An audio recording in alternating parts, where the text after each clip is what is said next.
नमस्कार, विबोध एकेडमी में आपका स्वागत है। आज हम मनोविज्ञान का एक अलग टॉपिक लेकर आए हैं आपके लिए, जो टेट स्पेशल हमारा जो बैच चला हुआ है, जिसमें हम पूरी साइकोलॉजी करवाएंगे। यहाँ हमारे विबोध एकेडमी के यूट्यूब चैनल पर आपको फ्री ऑफ कॉस्ट पूरी साइकोलॉजी करवाई जाएगी।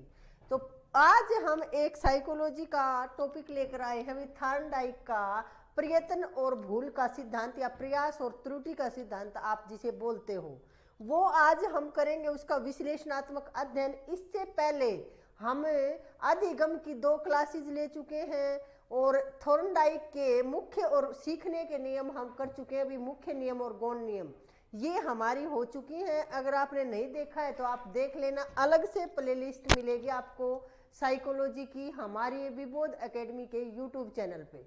आज हम करेंगे भाई थॉर्नडाइक का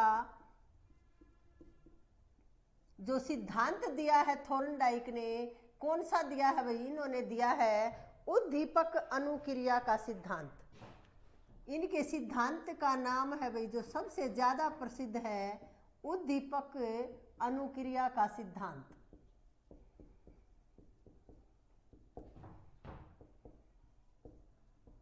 अब देखो उद्दीपक क्या है भाई, ये होता है स्टिमुलस यानी कि एस, और ये अनुक्रिया होता है रिस्पॉन्स यानी कि एस आर लर्निंग थ्योरी भी आप इसको बोल सकते हो। इस सिद्धांत का नाम है।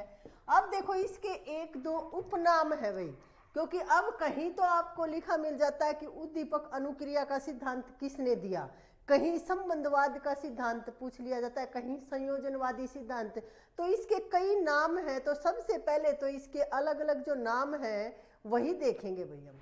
इसके उपनाम आप बोल सकते हो। इस सिद्धांत के क्या है उपनाम बोल सकते हो, या आप किसी तरह से भी लिखना चाहो लिख लेना, समझ में आना चाहिए आप लोगों के। अब देखो भाई, दूसरा इसका नाम है प्रयत्न और भूल का सिद्धांत। प्रयत्न और भूल का ये तो बहुत ज्यादा प्रसिद्ध है भाई, प्रयत्न और भूल का सिद्धांत, क्योंकि ये तो किसी ऐसी कोई टेट परीक्षा नहीं है जिसमें थॉर्नडाइक से प्रश्न न पूछा जाए, और ज्यादातर ये प्रयत्न और भूल के सिद्धांत के नाम से ही प्रसिद्ध है। बिल्कुल लिंक नहीं है।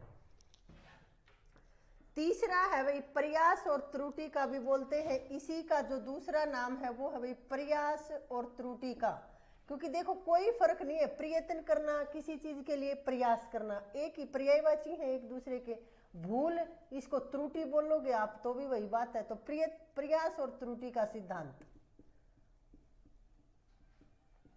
या फिर आप इसको बोलते हो संबंधवाद का सिद्धांत भी बोल सकते हो।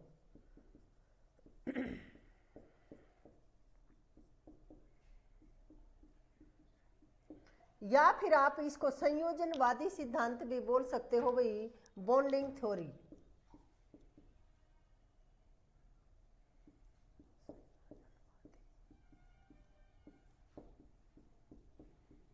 या इसी का नाम है भाई बॉन्डिंग थ्योरी। इंग्लिश में आप अगर इंग्लिश में देखना चाहो तो एक ही नाम है इसका, बॉन्डिंग थ्योरी। और यदि हिंदी में आपको ये सब नाम याद करने पड़ेंगे, क्योंकि ऐसे कैसे लिखे मिल जाते हैं और फिर पूछते हैं कि किसका है, तो थॉर्नडाइक का। तो आप लिख सकते हो कहीं भी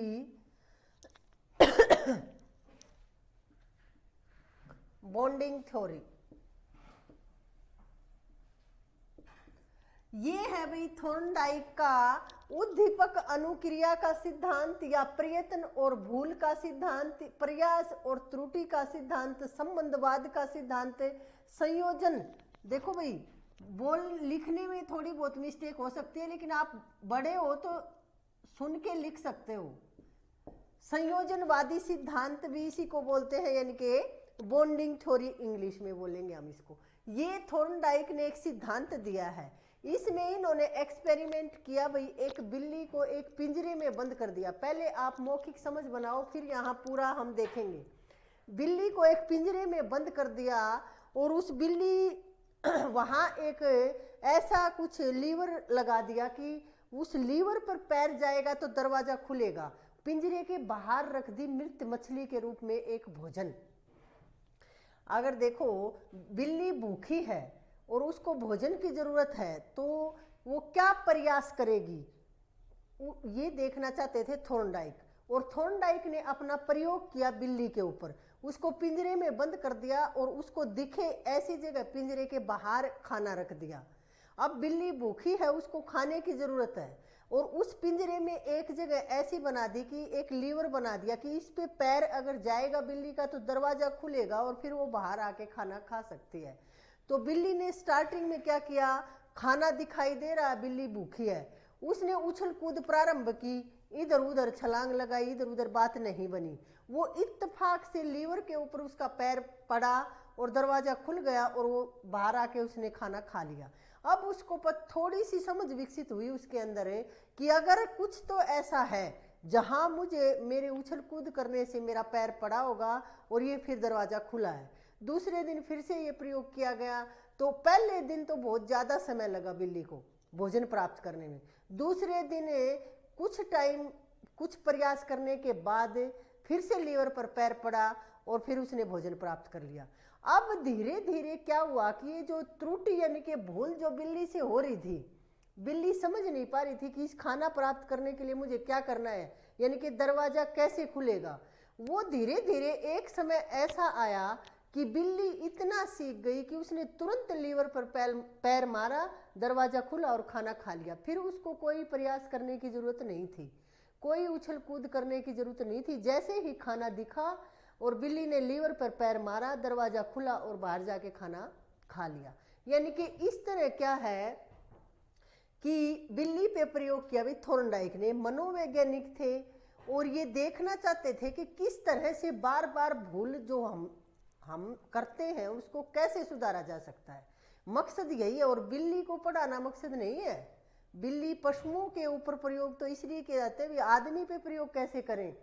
पहले प्रयोग तो हम करेंगे जानवरों पे ही किए जाते हैं, डॉक्टर करते हैं, कोई भी करो, लेकिन वो सिखाना ये चाहते हैं। इसका मेन मकसद ये है थॉर्नडाइक का कि यदि आप लोगों का एक उद्दीपक है यानी कि लक्ष्य है और उस लक्ष्य तक आप नहीं पहुंच पा रहे बार बार प्रयत्न के बाद भी, तो आप बार बार प्रयत्न करो और जो एक मेन जो लीवर रूपी जो आपको एक ऐसा कुछ मिले कि उस पे आप तुरंत उस लाइन पे चलो और आप अपने उद्दीपक को प्राप्त कर लो।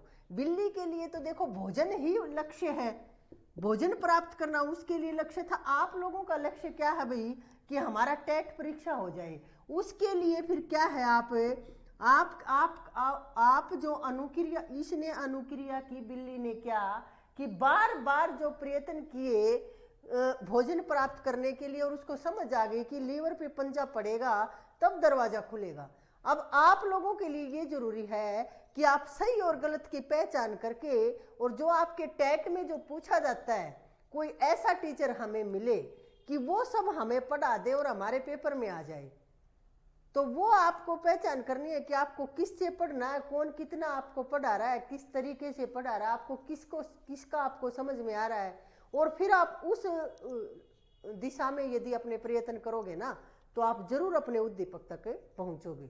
क्योंकि ये बिल्ली पर प्रयोग करने का मकसद ये नहीं है कि हम, अब देखो ऐसे तो आप ये कह सकते हो कि मैम हम क्यों पढ़ेंगे, बिल्ली पे थॉर्नडाइक ने प्रयोग किया तो हमारे लिए क्या आवश्यकता है, ये क्यों पढ़े हम, बिल्ली को खाने की जरूरत है। लेकिन ये हमें, ये मनोवैज्ञानिक थे, इनका मकसद क्या था कि मानव का अध्ययन करना कि मनुष्य जो निष्फल हो रहा है ना कहीं कहीं, वो कैसे सफल हो। देखो हमारे हिंदी में एक हम पढ़ते हैं, उसमें कहा गया है कि देखो मनुष्य अपनी गलतियों के कारण, अपनी कमजोरियों के कारण बार बार गिरता है, उठता है, और जब वो अपनी परिपक्वता प्राप्त कर लेता है तो अपने लक्ष्य तक पहुंच जाता है।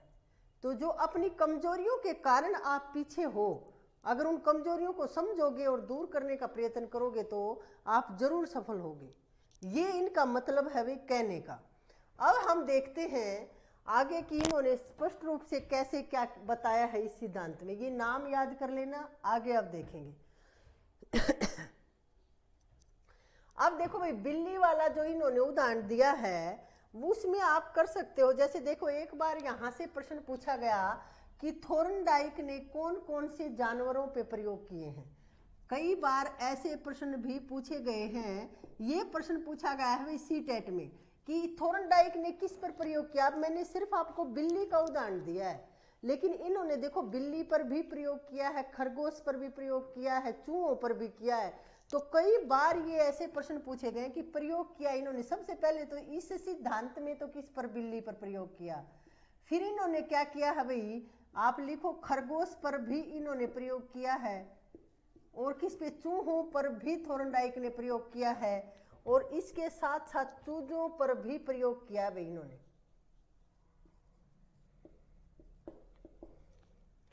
ये इन्होंने प्रयोग किया है, यानी कि एक सीटेट में ये प्रश्न पूछा गया कि थोर्नडाइक ने किस किस पर प्रयोग किए हैं।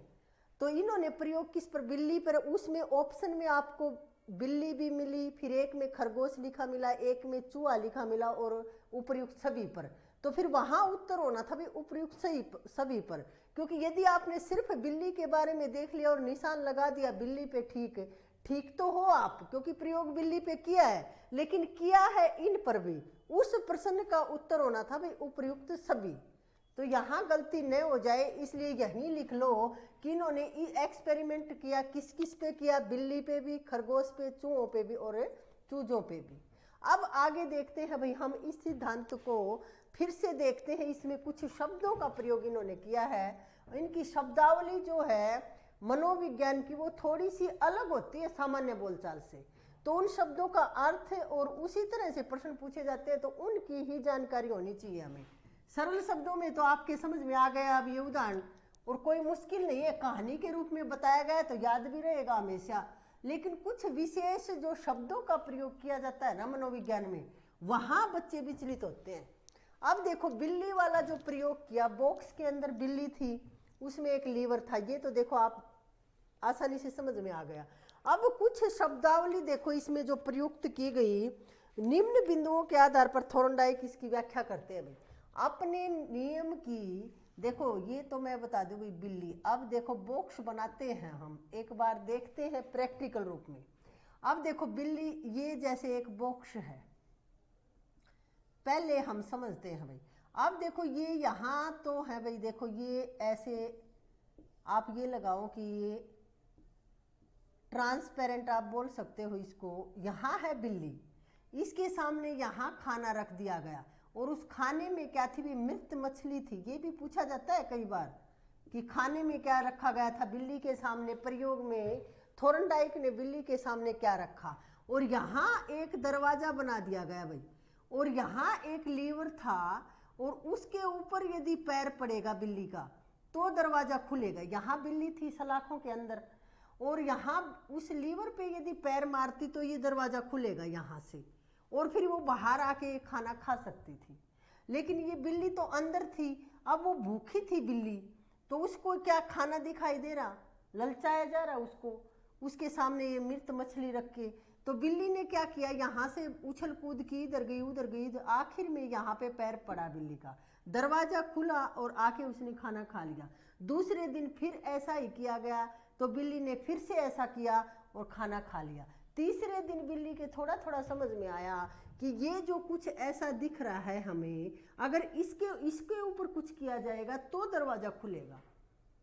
अब बिल्ली ने उसके ऊपर पंजा मारा, और जैसे ही दरवाजा खुला उसने खाना खा लिया। अब बिल्ली को पूर्ण रूप से समझ आ गया, बार बार अभ्यास किया उसने, एक बात बार बार किया कि ऐसा करने से ही ये हो रहा है।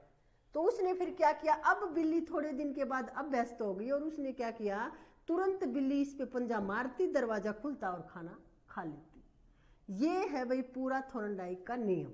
अब इसमें देखो कुछ शब्दों का प्रयोग किया गया है। अनुक्रिया उद्दीपक के बारे में मैं पहले भी बता चुकी हूँ आपको। थोर्नडाइक का एक हमारा जो सीखने के नियम हुए हैं उसमें भी मैंने बताया है, और आप कला अधिगम की क्लास 2 नाम से आपको मिलेगी हमारे पीडीएफ में। अधिगम भाग 2 शायद ऐसे है, हाँ शायद क्या ऐसे ही है। देखो अधिगम भाग 2 वो क्लास देखना आप, उसमें मैंने उद्दीपक के बारे में, अनुक्रिया के बारे में, अनुबंधन के बारे में सब कुछ बता रखा है। और वही अब वो शब्द फिर से रिपीट होंगे, तो अब फिर से भी देखेंगे, लेकिन वो क्लास आप देखना, क्योंकि उसी से समझ बनेगी आपकी। ये व्यवहारवादी हैं, आप सबको पता है। वैसे ये प्रकार्यवाद से जुड़े हुए थे भाई, इनका जो संप्रदाय था वो। देखो अब इसमें क्या किया, ये तो भाई इन्होंने एक्सपेरिमेंट किया बिल्ली पे। अब देखो इस जो ये प्रयोग किया था ना, ये इसको हम इसकी व्याख्या करेंगे। इसके लिए कुछ शब्द हैं जो एज इट इज आपको पेपर में मिलते हैं और वहां से प्रश्न पूछा जाता है। जैसे एक होता है चालक, चालक पूछा जाता है। अब चालक देखो, वैसे तो चालक आप क्या क्या कहोगे भाई, ड्राइवर को चालक, लेकिन यहां चालक क्या है भाई, भूख। क्योंकि भूख है वही तो प्रेरित कर रही है इसको बाहर निकलने के लिए। यदि इसको भूख नहीं है बिल्ली को, तो क्या जरूरत है इस मछली के लिए, वो क्यों प्रयास करेगी, नहीं करेगी ना। आपके अंदर एक भूख है कि मुझे टीचर बनना है, और टीचर बनने के लिए जरूरी क्या है कि हम टेट परीक्षा पास करें। तो वो जो भूख आपके अंदर है अध्यापक बनने की, वो भूख ही तो आपको प्रयास करने के लिए प्रेरित कर रही है।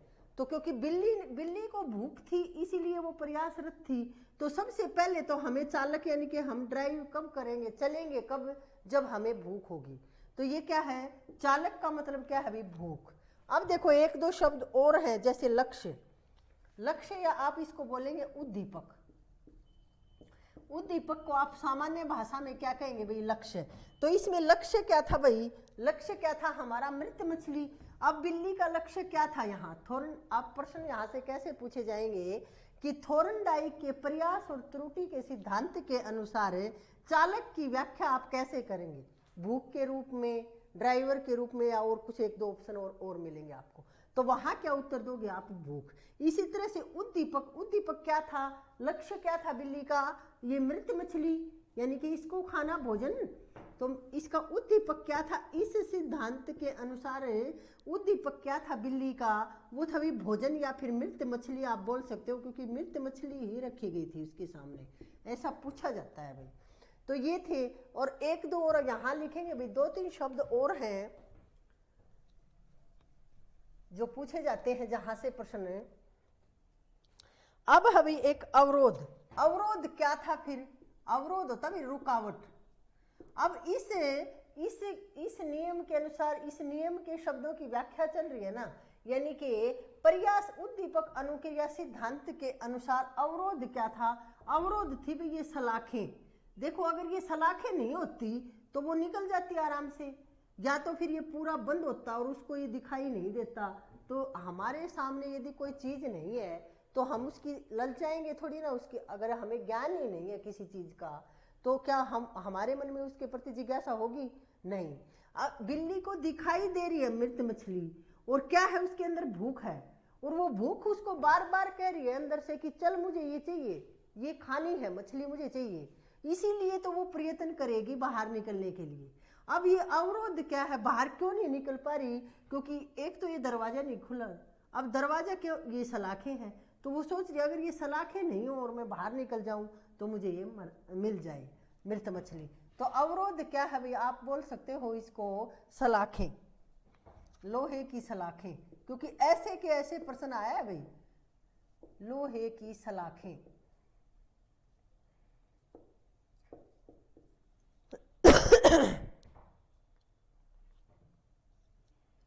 अब देखो भाई इसमें क्या है आगे, एक तो हम देखेंगे अनियमित अनुक्रिया।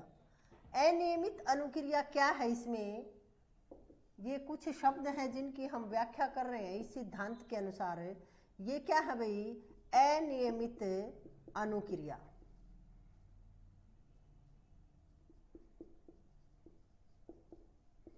अब देखो वैसे तो मैं बार बार आपको बता चुकी हूं, लेकिन एक बार फिर से बताऊंगी, क्योंकि मुझे ऐसा लगता है कि क्या पता कोई बच्चा आज ही जुड़ा हो और अगर ये क्लास समझ में नहीं आई तो फिर वहां अध्यापक होता है भाई। देखो अगर कोई बच्चा फेल होता है तो फिर वो संस्था फेल होती है, बच्चा कभी फेल नहीं होता, क्योंकि उसको वो चीज मिली ही नहीं जो मिलनी चाहिए थी। अब बच्चे का क्या दोष।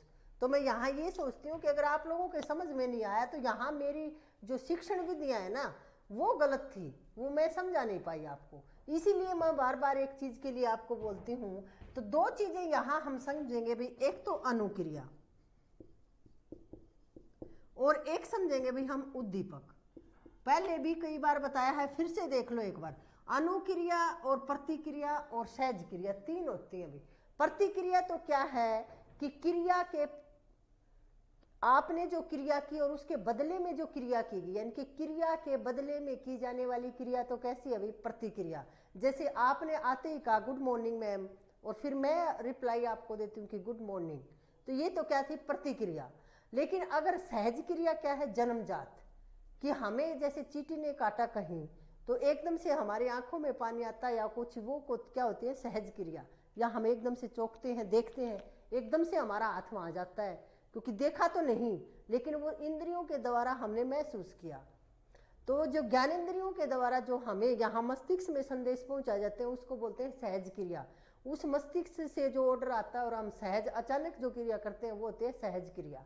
और अनुक्रिया क्या होती है भाई, अनुक्रिया होती है हम अपने लक्ष्य को प्राप्त करने के लिए जो क्रिया करते हैं, यानी कि लक्ष्य क्या, मनोविज्ञान की भाषा में उद्दीपक, उद्दीपक को प्राप्त करने के लिए जो क्रिया की जाती है वो होती है अनुक्रिया।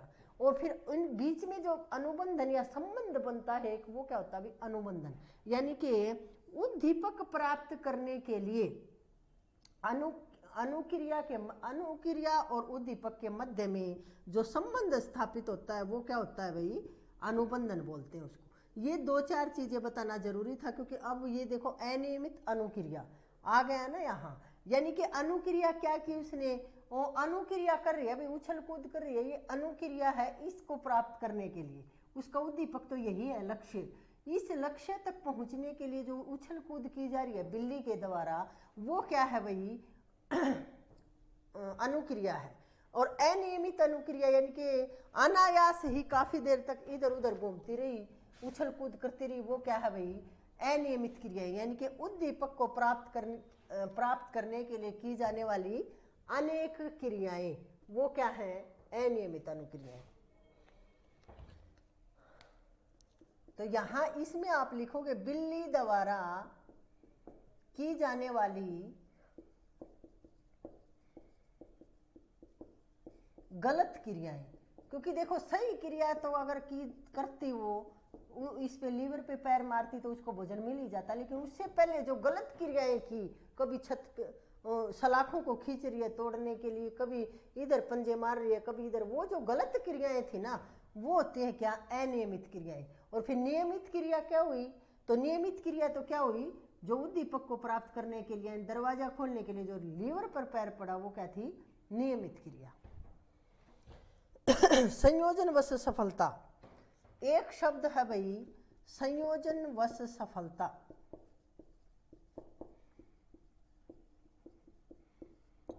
अब संयोजनवश सफलता इसका क्या मतलब हुआ भाई, अचानक पैर पड़ना। अब संयोजनवश यानी कि अचानक से उसका पैर पड़ा और दरवाजा खुल गया, उसको ये थोड़ी ना पता था कि यहाँ पैर पड़ेगा। तो स्टार्टिंग में तो उसको पता भी नहीं चला कि ऐसा अचानक क्या हुआ कि दरवाजा खुल गया, मेरा कहाँ पैर लगा था, क्योंकि उसको पता नहीं था ना। तो यहाँ लिखो भाई संयोजनवश, इसका मतलब है अचानक पैर पड़ना, अचानक लीवर पर पैर पड़ना।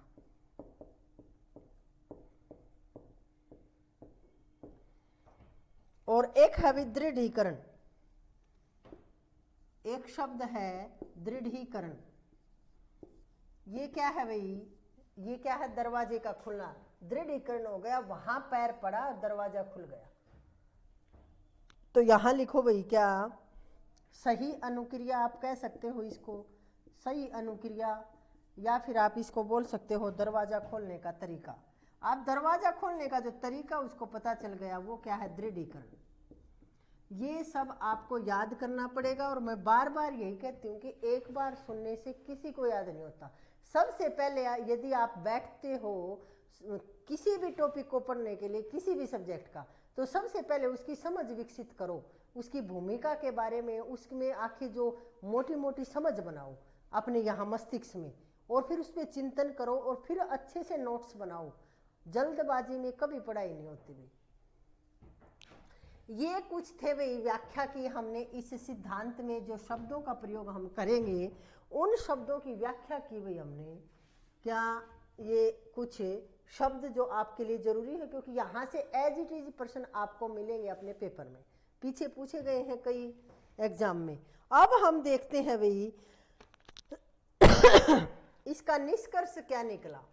ये जो सिद्धांत है इसका निष्कर्ष क्या निकला और इसका उपयोग कहाँ होता है। ये दो बातें और बच गई हमारे सिद्धांत में, फिर ये हमारा कंप्लीट हो जाएगा भाई। अब देखो इसका निष्कर्ष क्या निकला भाई, अधिगम हो गया अनुक्रिया के द्वारा, मछली ने बिल्ली ने भोजन प्राप्त कर लिया तो फिर वो संतुष्ट हो गई, यानी कि अधिगम हो गया। अनुक्रिया के द्वारा जो संतुष्टि मिलती है ना, संतुष्ट हो जाता है मनुष्य, तो क्या होता है भाई, वो उसके अधिगम हो जाता है, यानी कि वो अपने लक्ष्य तक पहुंच जाता है। तो आप देखो भाई इसमें इसका परिणाम क्या निकला भाई आखिर में, या महत्व आप कह सकते हो या परिणाम, जो भी आप कहना चाहो। ये 2-3 पॉइंट हैं, ये ऐसे के ऐसे लिखे आते हैं, और ये राजस्थान की जो परीक्षा हुई है मेन, वहां बहुत ज्यादा प्रश्न पूछे गए हैं भाई इस टॉपिक से। तो ये फर्स्ट ग्रेड और सेकंड ग्रेड वालों के लिए विशेष बता रही हूं मैं, ये 2-3 टॉपिक, ये 2-3 पॉइंट। तो देखो अधिगम में प्रयास एवं भूल समाहित रहता है।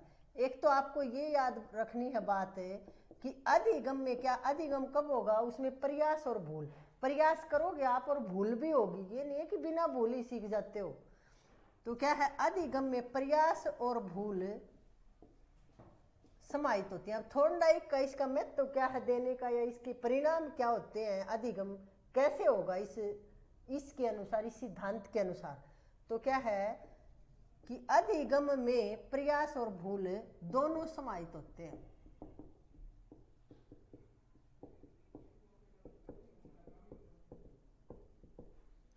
दूसरी बात क्या है भाई, अधिगम अनुबंधन का परिणाम है। अधिगम अनुबंधन का प्रयोग है। अब अनुबंधन हम देख चुके हैं क्या है, तो आपके लिए नया शब्द नहीं है, अनुबंधन का परिणाम है। अब देखो अनुबंधन का परिणाम कैसे है कि यदि हम अनुक्रिया नहीं करेंगे, पहले तो प्रयास करेंगे, बार बार भूल गलती होगी, फिर जो है प्रयास, जो अनुक्रिया और उद्दीपक के बीच में जो अनुबंधन है वो मजबूत हो जाएगा और हमें अधिगम हो जाएगा। अधिगम में समय लगता है, यानी कि उत्तरोत्तर होता है अधिगम।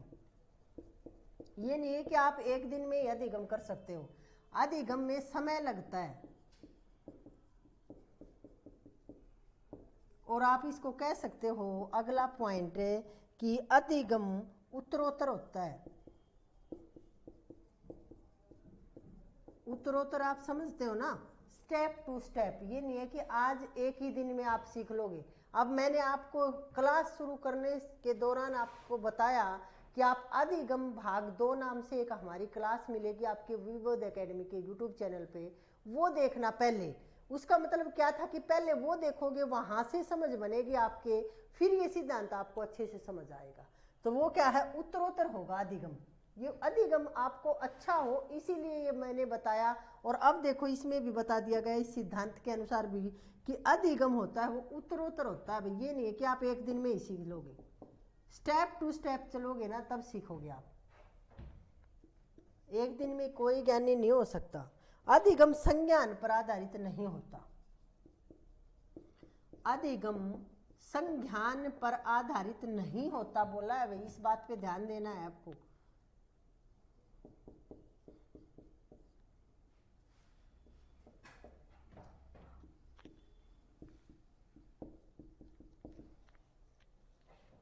यानी कि संज्ञान क्या भाई, संज्ञान देखो, संज्ञान शब्द हम क्या करते हैं भाई, आम बोलचाल में सिर्फ ऐसे शब्दों से जुड़े होते हैं जो हमारे परिवार में या हमारे आसपास के परिवेश में जो इस्तेमाल किए जाते हैं। नए शब्द सीखने की हम कोशिश नहीं करते।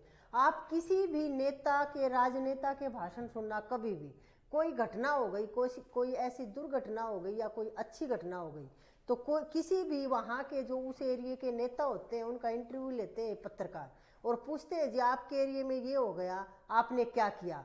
तो वो एक शब्द का इस्तेमाल करते हैं कि ये जो घटना है वो हमारे संज्ञान में है, यानी कि हमारी जानकारी में है, वो ये कहना चाह रहे हैं, ज्ञान है उन्हें। संज्ञान ये नहीं है कि आप कुछ सोच लो ये क्या आ गया, ज्ञान ही है, इसको हम संज्ञान भी बोल सकते हैं। यानी कि हमने उसके बारे में नॉलेज ली है, पूछताछ की है कि एक है क्या चीज।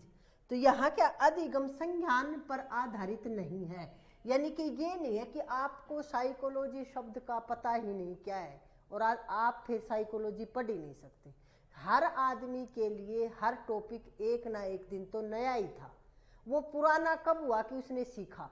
आज यदि आपने कुछ ये आपने सीख लिया तो आज तक आपको पता ही नहीं था कि थॉर्नडाइक कौन है और इसने क्या नियम दिया है। तो अब ये नहीं है कि आपको पहले पता नहीं था तो अब आप सीख ही नहीं सकते, क्योंकि देखो हमारे यहाँ कहावत भी है कि अपनी माँ के पेट से कभी कोई कुछ नहीं सीख के आता, यहाँ इस धरती पर आकर ही सब कुछ सीखा जाता है। तो ये हकीकत है भाई, संज्ञान की जरूरत नहीं है अधिगम के लिए। आपको किसी चीज़ की नॉलेज है नहीं है, लेकिन यदि आप अब सीखना चाहते हो तो आप कुछ भी सीख सकते हो कभी भी। अधिगम के लिए पहले नॉलेज होना आपको जरूरी नहीं है। आप किसी चीज़ को सीखने के लिए तत्पर हो तो आप सीखोगे उसको। ये 2-3 बातें थी भाई। अब हम देखते हैं इसका शैक्षिक महत्व क्या है। यानी कि हमें ये तो देखा भाई हमने इसका परिणाम कि इस अधिगम इस तरह से हम अधिगम करेंगे इस सिद्धांत के अनुसार। अब आगे ये है कि भाई इसका महत्व क्या है, शैक्षिक महत्व क्या है, शिक्षा में इसका महत्व क्या है, हम क्यों पढ़ा रहे हैं, या आपको क्यों जरूरी है पढ़ना आपके लिए, आपकी टेट परीक्षा के सिलेबस में क्यों इसको लगाया गया है, उसका अपना एक महत्व है। ये नहीं है कि ऐसे ही कुछ भी हमसे पूछा जा रहा है, ये महत्व है क्योंकि आप अध्यापक बनना चाहते हो और आप आगे बच्चों को तभी पढ़ाओगे जब आप उनकी मानसिक स्थिति को और समझ पाओगे कि ये बच्चा किस तरह से पढ़ेगा, इसको क्या हमें ऐसा सिखाना है कि इसके समझ में आ जाए। तो इसका शैक्षिक महत्व लिखो 1-2 बातें, क्योंकि वो भी पूछा जाता है भाई। तो इस सिद्धांत का शैक्षिक महत्व, अब इसका शैक्षिक यानी कि शिक्षा में इसका महत्व क्या है, इसका मतलब ये है भाई, इसका महत्व है भाई एक तो मंद बुद्धि बालकों के लिए उपयोगी है। ये मंद बुद्धि बालकों के लिए उपयोगी।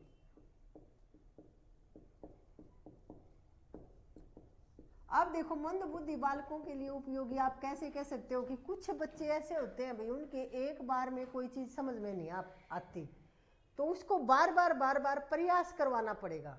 तो हम इस सिद्धांत के माध्यम से मंद बुद्धि बालकों को भी शिक्षा दे सकते हैं। इसका कहने का मतलब ये है। छोटे बच्चों को गिनती सिखाते हैं, जैसे छोटे बच्चों के लिए उपयोगी, यहां लिखो आप। अब छोटे बच्चों के लिए कैसे उपयोगी, देखो आपने देखा होगा कि छोटे बच्चों के हम गिनती या पहाड़े सिखाते हैं तो उनको क्या करते हैं, रटवाते हैं। एक ब्लैक बोर्ड पे या किसी भी जगह कोई चार्ट लगा दिया जाता है और फिर उनके हाथ में स्टिक देके ऐसे बुलवाया जाता है। वो ऐसे पूरे दिन ऐसे बोलते रहते हैं तेज तेज आवाज में। एक बच्चा पहले बोलेगा फिर और बाकी बच्चे उसके साथ साथ बोलेंगे। वो क्या है कि उन बच्चों को सिखाने के लिए इस विधि का प्रयोग किया जा रहा है, यानी कि बार बार उनको दिमाग में वही बात बिठाई जा रही है। तो आप इसमें लिख सकते हो कि जैसे गिनती सिखाने के लिए, गिनती पहाड़े सिखाने के लिए, पहाड़े होते हैं ये टेबल आप बोलते हो ना, 2 1 जा 2 2 2 जा 4, ये सिखाने के लिए ये है भाई इस सिद्धांत का महत्व है भाई। अब यहाँ से प्रश्न देखो पूछे गए हैं, ये दोनों ही प्रश्न पूछे गए हैं परीक्षा में। कैसे कि मंद बुद्धि बच्चों के लिए हम किस नियम का प्रयोग कर सकते हैं। तो हम वहाँ आपको 2-3 नियम और मिलेंगे। एक थॉर्नडाइक का मिलेगा, प्रयास और त्रुटि का सिद्धांत। तो फिर आपको क्या बताना पड़ेगा कि हम थॉर्नडाइक के उस सिद्धांत के द्वारा हम मंद बुद्धि बच्चों को पढ़ा सकते हैं। या फिर एक बार प्रश्न पूछा गया था कि बच्चों को गिनती सिखाने के लिए हम कौन से अधिगम के सिद्धांत का पालन करेंगे। तो वहाँ भी क्या आया था भाई, थॉर्नडाइक का उद्दीपक और अनुक्रिया का सिद्धांत। तो ये था भाई हमारा आज का जो टॉपिक जो आपके लिए परीक्षा उपयोगी भी है और आपके व्यवहारिक जीवन में भी बहुत ज़्यादा जरूरी है इसकी जानकारी होना आपके लिए। मनोविज्ञान का पूरा कोर्स आपको हमारे विबोध एकेडमी के YouTube चैनल पे मिलेगा। प्रत्येक क्लास बिल्कुल विश्लेषित ढंग से, विश्लेषित का मतलब अभी बिल्कुल डीपली से डीपली, सिर्फ परीक्षा उपयोगी और कोई हमारा मकसद नहीं है कि हम अपने आप को आपके सामने कुछ ज़्यादा प्रदर्शित करने की कोशिश कर रहे हैं, ऐसा कुछ नहीं। सिर्फ परीक्षा उपयोगी यानी कि परीक्षा के पॉइंट ऑफ व्यू से ही आपको पढ़ाया जाएगा। प्रत्येक जो मैं यहाँ एक एक वाक्य लिखती हूँ ना, वो किसी ना किसी परीक्षा में आया होता है और पूरी स्टडी की जाती है। पहले मैं खुद 2-3 घंटे स्टडी करती हूँ और प्रीवियस ईयर पेपर देखती हूँ, उसके बाद कोई टॉपिक आप लोगों के लिए तैयार किया जाता है, क्योंकि इतना समय नहीं है आपके पास कि हम आपका समय खराब करें, और हमारे पास भी इतना समय नहीं है भाई, ये सच्चाई है। तो आप इसी तरह की वीडियो देखने के लिए आप हमारे विबोध एकेडमी के यूट्यूब चैनल को सब्सक्राइब करें, ज़्यादा से ज़्यादा शेयर करें कि बच्चों को लाभ मिल सके इसका। और साइकोलॉजी की डिमांड होने के कारण आपको हर रोज़ 101 से 2 क्लास हम आपको ज़रूर प्रोवाइड करवाएंगे इसी चैनल पे। धन्यवाद।